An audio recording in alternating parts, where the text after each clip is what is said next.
పురపాలక సంఘాల అభివృద్ధి కోసం కేంద్ర రాష్ట్ర ప్రభుత్వాలు ప్రవేశపెట్టిన సమగ్ర చిన్న మధ్యతర పట్టణాభివృద్ధి నిధులు రాష్ట్రంలో మూలుగుతున్నాయి. ఖర్చు చేయాల్సిన యంత్రాంగం నిర్లక్ష్యం వహిస్తోంది. వాటిని వెనక్కి తీసుకునేందుకు కేంద్ర ప్రభుత్వం యత్నిస్తోంది. అదే జరిగితే రాష్ట్రం సుమారు 20 కోట్లు కోల్పోవాల్సి వస్తోంది.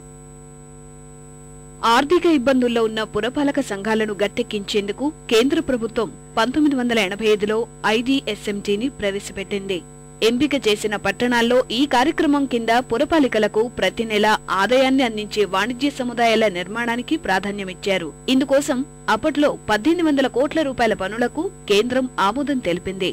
2005లో ఐడీఎస్ఎంటీ కార్యక్రమాన్ని నిలిపివేసే క్రమంలో వివిధ పురపాలక సంఘాలకు చివరి దశలో రావాల్సిన 500 కోట్లకు పైగా నిధులు విడుదలయ్యాయి. వీటిని ఖర్చు చేసి నిర్దేశించిన గడువులోగా వినియోగ ధృవీకరణ పత్రాలు పంపాలని కేంద్రం అప్పట్లో పురపాలక సంఘాలకు సూచించింది.